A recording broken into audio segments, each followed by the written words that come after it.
नमस्कार दोस्तों, पाथफाइंडर में आप सभी का स्वागत है। मेरा नाम है डॉक्टर महिपाल सिंह राठौड़ और आज इस लेक्चर में हम चर्चा करेंगे श्रीलंका में हुए बड़े बदलावों के बारे में।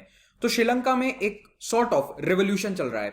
कई लोग इसे प्रोटेस्ट कह रहे हैं, कई पॉलिटिकल एनालिस्ट इसे रेवोल्यूशन का नाम भी दे रहे हैं। एग्जैक्टली हो क्या रहा है पिछले 2 दिनों में, 9 जुलाई से यहाँ पर क्या चेंजेस हुए हैं, किस तरह से जनता ने प्रदर्शन किया है, इन्हीं सब पॉइंट्स को हम यहाँ डिस्कस करेंगे। और श्रीलंका में ऑल पार्टी गवर्नमेंट कैसे बनेगी, ये ऑल पार्टी गवर्नमेंट काम कैसे करेगी और करंट पॉलिटिकल हालात क्या हैं, इन्हीं सभी पॉइंट्स को हम डिटेल में यहाँ डिस्कस करेंगे। शनिवार 9 जुलाई को श्रीलंका की जनता ने बड़ी संख्या में राष्ट्रपति भवन के सामने इकट्ठा होकर, यानी कि श्रीलंका के प्रेसिडेंशियल पैलेस के सामने इकट्ठा होकर प्रदर्शन किया और ये भीड़ कुछ समय बाद प्रेसिडेंशियल पैलेस के अंदर चली गई। और इसके साथ साथ ही श्रीलंका में जो प्रधानमंत्री का घर है उस पर भी हमला करने की कोशिश करी गई। राष्ट्रपति श्रीलंका के इस पूरे घटनाक्रम में अपना पैलेस छोड़कर भाग गए और अभी वो कहां पर हैं एज ऑफ मंडे 11 जुलाई ये क्लियर नहीं है। दूसरी तरफ श्रीलंका के प्रधानमंत्री रानिल विक्रमसिंघे ने इन प्रदर्शनों को देखते हुए अपना इस्तीफा सामने रख दिया है। अब आगे बढ़ने से पहले पाथफाइंडर चैनल को सब्सक्राइब करना ना भूलें और मेरे लेक्चर्स के अपडेट्स और पीडीएफ डाउनलोड करने के लिए आप इस टेलीग्राम चैनल को ज्वाइन कर सकते हैं। अनअकैडमी ऐप पर इस आईडी पर आप मुझे फॉलो करके वहां पर होने वाली मेरी फ्री क्लासेस को भी अटेंड कीजिए। अभी पॉलिटी में कॉन्स्टिट्यूशनल अमेंडमेंट्स की सीरीज हम चला रहे हैं जिसका लेक्चर नंबर 12 आज रात 8 बजे होने वाला है, जिसका लिंक नीचे आपको पहले कमेंट में मिल जाएगा। एंशिएंट हिस्ट्री का प्लस कोर्स भी स्टार्ट हो चुका है, इसमें लाइव क्लासेस होती हैं एंशिएंट हिस्ट्री की, इसको भी आप ज्वाइन कर सकते हैं, लिंक नीचे फर्स्ट कमेंट में मिल जाएगा। तो 9 जुलाई को हुए श्रीलंका में इन प्रदर्शनों का साइज अगर आप देखेंगे तो ये बहुत ही व्यापक स्तर के प्रदर्शन थे। लाखों लोग सड़कों पर उतरते हैं। इनफैक्ट प्रदर्शन तो बहुत हफ्तों से चल रहे थे, लेकिन ये एक बहुत बड़ा प्रदर्शन था और अल्टीमेटली प्रेसिडेंशियल पैलेस के सामने प्रोटेस्ट करते हुए ये लोग राष्ट्रपति भवन के अंदर एंटर हो जाते हैं और राष्ट्रपति को यहां से भागना पड़ता है। कई अनोखे वीडियोस भी सोशल मीडिया पर इस पूरे प्रोटेस्ट के हमें नजर आए, जब राष्ट्रपति भवन के स्विमिंग पूल में लोग नहा रहे हैं, उनके बेडरूम में जाकर बैठे हैं, फोटो खिंचवा रहे हैं। एक वीडियो ऐसा भी था जिसमें आईएमएफ और श्रीलंका के बीच की बातचीत मॉक तरीके से या फिर मजाकिया तरीके से लोग कर रहे थे। तो ये सब वीडियोस देखिए, देखने में बहुत अच्छे लगते हैं, फनी लगते हैं, but ultimately they tell us a story of a country that has failed.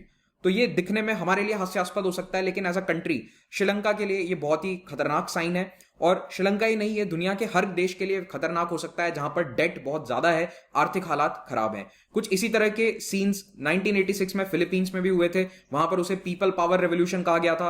1991 और 1990 इस समय कई ईस्टर्न यूरोपियन कंट्रीज में भी हुए थे जो कम्युनिस्ट कंट्रीज थे। तो इसी तरह के रेवोल्यूशन मॉडर्न हिस्ट्री में हम देखते हैं, मतलब वर्ल्ड वॉर 2 के बाद में भी बहुत सारे रेवोल्यूशन हो चुके हैं। हाँ, ये फ्रेंच और अमेरिकन रेवोल्यूशन जितने बड़े स्तर के या लंबे समय तक चलने वाले रेवोल्यूशन नहीं है, लेकिन इनमें सरकारें जरूर बदल गई हैं। तो इसीलिए ये एक इंपॉर्टेंट स्टेप है श्रीलंका की हिस्ट्री में और इसके बारे में हमें थोड़ी जानकारी होनी चाहिए। इन प्रोटेस्टर्स का गुस्सा केवल राष्ट्रपति भवन पर ही नहीं निकला, बल्कि इन्होंने प्रधानमंत्री रानिल विक्रमसिंघे, जो कि अभी कुछ ही महीने पहले अपॉइंट हुए हैं, उनके खिलाफ भी प्रदर्शन किया और विक्रमसिंघे भी इस्तीफा देने की पेशकश कर चुके हैं। इनफैक्ट इन्होंने इस्तीफा दे दिया है। 9 जुलाई को प्रदर्शनकारियों ने एक डिमांड ये भी करी थी कि प्रधानमंत्री इस्तीफा दें, क्योंकि 3 महीने में देश की स्थिति को वो नहीं सुधार पाए।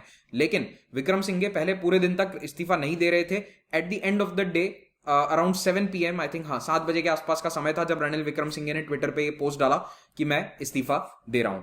अब ध्यान रखिएगा कि राजपक्षे और विक्रमसिंघे, यानी कि राष्ट्रपति गोतबाया राजपक्षे और प्रधानमंत्री रानिल विक्रमसिंघे, ये दोनों ऑपोजिट पार्टी से हैं। तो ऐसा भी नहीं है कि लोगों का गुस्सा कोई एक पार्टी के लिए या कोई एक व्यक्ति के लिए है। Overall they were not satisfied with the government they had, जबकि पावर में दोनों ही पार्टी के लोग हैं, प्रेसिडेंट भी हैं और प्रधानमंत्री भी हैं, ये दोनों ऑपोजिट पार्टी से आ रहे हैं। तो पूरा पॉलिटिकल स्पेक्ट्रम इसमें कवर हो जाता है।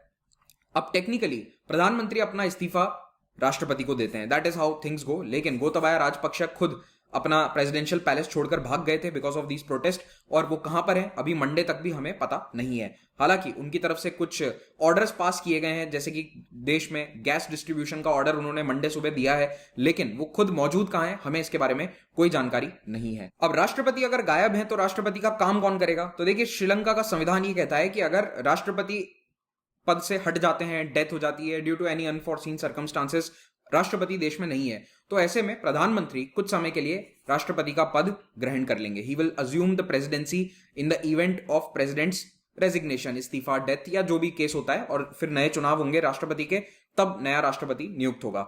लेकिन अब जब प्रधानमंत्री ने भी इस्तीफा दे दिया है तो फिर राष्ट्रपति का पद ग्रहण कौन करेगा? तो ऐसे में स्पीकर को यह पद दिया जा सकता है 30 दिनों के लिए। तो अगर प्रधानमंत्री का पद खाली है तो 30 दिन के लिए स्पीकर राष्ट्रपति के पद पर जा सकते हैं। इसके बाद पार्लियामेंट का ये काम होगा कि वो अपने ही चुने हुए मेंबर ऑफ पार्लियामेंट में से किसी एक व्यक्ति को राष्ट्रपति के पद पर नियुक्त कर दे जब तक कि कार्यकाल पूरा नहीं हो जाता। तो तुरंत चुनाव नहीं करवाए जाएंगे जब तक ये कंटिन्यूअस कार्यकाल चल रहा है, इसको खत्म किया जाएगा और एक नया व्यक्ति प्रेसिडेंट बनेगा जो कि एक एमपी हो सकता है। It can be one among the member of parliament. अब कॉन्स्टिट्यूशन के अनुसार तो ये सब कुछ लिखा हुआ है, लेकिन इसको प्रैक्टिकली इंप्लीमेंट करने में बहुत प्रॉब्लम्स आने वाली हैं। कारण क्या है मैं आपको बताता हूं।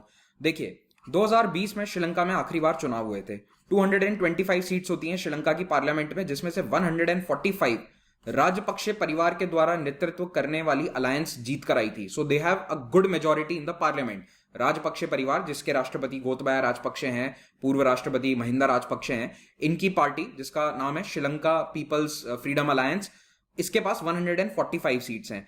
तो पॉसिबिलिटी यही है कि नया राष्ट्रपति भी अगर चुना जाएगा तो वो ये 145 मेजोरिटी के कारण वो उन्हीं की पार्टी का राष्ट्रपति फिर से चुनेंगे। लेकिन श्रीलंका के प्रधानमंत्री विक्रमसिंघे जो कि यूएनपी पार्टी से आते हैं, ये नहीं चाहेंगे कि फिर से राजपक्षे परिवार या उन्हीं के किसी साथी के हाथ में पावर चला जाए ड्यू टू दिस 145 मेजोरिटी। तो विक्रमसिंघे अब ये इंसिस्ट कर रहे हैं और इन्होंने ये आइडिया सामने रखा है, इनकी पार्टी ने भी रखा है कि ऑल पार्टी सरकार बननी चाहिए। N interim all party government should be announced, और ये तब तक पोजीशन और पावर को संभाले रखे जब तक नए चुनाव नहीं होते। तो 2020 वाले जो चुनाव हुए उसके बाद से श्रीलंका में कंटिन्यूअसली पॉलिटिकल अपहीवल्स या पॉलिटिकल समस्याएं चल रही है। और अभी श्रीलंका की पॉलिटिकल पार्टीज, खास करके जो ऑपोजिशन पार्टीज हैं जिससे विक्रमसिंघे भी बिलोंग करते हैं, वो ये कह रही हैं कि ऑल पार्टी सरकार बने। तो आसार इसी के लग रहे हैं कि ऑल पार्टी सरकार बनेगी, क्योंकि राजपक्षे परिवार के फेवर में इस वक्त जनता का ओपिनियन नहीं है। ये उन्हें भी समझ में आ चुका होगा। तो ऐसा लगता है कि अभी वो भी इंसिस्ट नहीं करने वाले हैं, महिंदा राजपक्षे भी इंसिस्ट नहीं करेंगे कि मैं या मेरे परिवार का कोई सदस्य प्रधानमंत्री बने या उनकी पार्टी का भी कोई सदस्य प्रधानमंत्री बने या सरकार बनाए। तो मेजोरिटी होने के बावजूद 2 साल में हालात इतने चेंज हो चुके हैं कि ऐसा लग रहा है श्रीलंका में फिर से चुनाव होंगे। एंड हो सकता है कि ये वीडियो जब तक आप लोग देख रहे हो तब तक चुनाव अनाउंस भी हो जाए, क्योंकि ऐसे न्यूज रिपोर्ट्स मैंने श्रीलंका के मीडिया में देखे थे दैट पॉलिटिकल पार्टीज आपस में डिस्कस कर रही हैं कि दिसंबर के महीने के आसपास चुनाव करवा लेते हैं और 6 महीने तक एक इंतरिम सरकार बनाते हैं। हालांकि ये ऑफिशियल नहीं है, लेकिन जो वहां के आश्वस्त सूत्रों के वाली जो खबर होती है ना, उस सूत्रों के हवाले से ये बताया जा रहा था श्रीलंका की मीडिया में कि दिसंबर में चुनाव करवाने का प्लान चल रहा है और तब तक के लिए ये इंतरिम सरकार काम करेगी। अब सवाल यह है कि श्रीलंका की ये पूरी हालत हुई क्यों। तो देखिए, श्रीलंका अपने डेट पर डिफॉल्ट कर गया है। श्रीलंका ने उधार लिया था और इस उधार को वो चुका नहीं पाया है, जिसमें $51 बिलियन का टोटल डेट है, which is a big amount of money for Sri Lanka. इस उधार को चुकाने के लिए वो आईएमएफ से बात कर रहा है बेल आउट के लिए, लेकिन ये बातें अभी तक पूरी तरह से फाइनल नहीं हो पाई हैं। इनके पास फॉरेन करेंसी बिल्कुल नहीं बची है जिससे कि ये इंपोर्ट कर सकें जरूरी सामान जैसे कि पेट्रोल, गैस, एलपीजी, ये कुछ भी इंपोर्ट नहीं कर पा रहे। हालांकि भारत इनकी मदद कर रहा है। भारत ने कई बिलियंस ऑफ डॉलर्स में इनकी हेल्प करी है। पिछले 3 महीनों में हमने बहुत सारी सप्लाईज भी भेजी हैं, लेकिन अब भारत ने भी हाथ खड़े कर दिए हैं क्योंकि बिल्कुल पैसा नहीं आ पा रहा है श्रीलंका से। श्रीलंका की हालत इतनी खराब हो चुकी है कि वहां पर पेट्रोल और डीजल बिल्कुल अवेलेबल नहीं है। Only for emergency purposes petrol और डीजल इस्तेमाल लिए जा रहे हैं, वरना आम आदमी के लिए वहां पर फ्यूल उपलब्ध नहीं है। इनफैक्ट जो वहां की कंपनी है, गैस डिस्ट्रीब्यूशन कंपनी, उसने पूरी तरह से ये सेल बंद कर दी है। जब भी उनके पास सप्लाई आती है, टैंकर्स आते हैं, तभी वो कुछ दिन के लिए सप्लाई कर पाते हैं, और अभी तो भारत भी सप्लाई नहीं कर पा रहा है। श्रीलंका ओवरऑल इस स्थिति में कैसे पहुंचा है, इसको अगर आप जानना चाहते हैं तो पाथफाइंडर चैनल पर ये वाला मेरा वीडियो आप देख सकते हैं, जिसमें मैंने डिटेल में एक्सप्लेन किया था कि ये हालात कैसे हुए। पूरे 30-40 सालों का जो इतिहास है फाइनेंशियल सिचुएशन का, वो इसमें डिस्कस किया गया है, इस आर्थिक संकट के पीछे। और इस पर राहुल सर ने भी बहुत सारे वीडियोज बनाए हैं, आप उन्हें भी देख सकते हैं। अब दुनिया के सामने ऐसे और भी कई देश हैं जो इस स्थिति में जा सकते हैं। घाना के अभी आईएमएफ के साथ डिस्कशंस चल रहे हैं। घाना में भी ऐसी स्थिति है। दुनिया के कई देश हैं जिनमें ये स्थिति हो सकती है। इनफैक्ट भारत के भी कुछ राज्य हैं जिनमें ये डेट की सिचुएशन बहुत ही खराब है। हालांकि भारत एक यूनियन ऑफ स्टेट्स है, तो हमारे यहाँ पर केंद्र सरकार इस तरह से राज्यों को अलग से डिफॉल्ट करने नहीं देगी, लेकिन ये बात बिल्कुल सही है कि भारत के भी कई राज्यों में इस तरह का डेट है, और इस पर मैं एक डिटेल वीडियो भी लेकर आऊंगा कल, आप उसे जरूर देखिएगा। मेरे इस लेक्चर का पीडीएफ आप टेलीग्राम चैनल से डाउनलोड कर सकते हैं। अगर यूपीएससी एग्जाम की तैयारी करना चाहते हैं तो अनअकैडमी प्लेटफॉर्म पर देश के बेस्ट एजुकेटर्स लाइव पढ़ाते हैं। यहाँ पर ज्वाइन करने के आपको बहुत सारे बेनिफिट्स हैं। आप जो भी सब्सक्रिप्शन लेते हैं उसमें आपको 10% डिस्काउंट मिलेगा अगर आप महिपाल कोड का इस्तेमाल करेंगे तो। याद रखिए, ये सभी लाइव क्लासेस हैं, और इसमें अगर आप आइकॉनिक प्रोग्राम सिलेक्ट करेंगे तो आपको 1-on-1 मेंटरशिप भी मिल जाएगी। ऑप्शनल के सब्जेक्ट्स को भी आप यहां पर पढ़ सकते हैं। इनफैक्ट जो हमारे कॉम्बो सब्सक्रिप्शंस हैं उनमें आपको ऑप्शनल और जीएस दोनों एक साथ पढ़ाए जाएंगे। आपको कोई भी डाउट है सब्सक्रिप्शन से संबंधित तो आप इस फोन नंबर पर कॉल कीजिए कभी भी, और आपसे हमारे काउंसलर्स डिस्कस करेंगे, आपको बताएंगे कि कैसे तैयारी करनी है। अगर आपको डाउट है तो आप फ्री डाउट सेशंस को भी ज्वाइन कर सकते हैं अनअकैडमी ऐप पर। हमारी टेस्ट सीरीज चल रही है मेंस के लिए, you can join these are for GS as well as optional subjects. Optional कौन से सब्जेक्ट है यहाँ पर लिखे हुए हैं। ईएमआई ऑप्शन पर सारे कोर्सेज अवेलेबल है 0% ईएमआई पर, so you can go and check this EMI option out as well. और हर बुधवार को जो नए बैचेस बनते हैं इनको भी आप ज्वाइन कर सकते हैं। रविवार को कॉम्बैट आयोजित किया जाता है जिसमें अच्छी रैंक लाकर आप स्कॉलरशिप जीत सकते हैं। Do take part in this combat. Thank you very much, have a great day.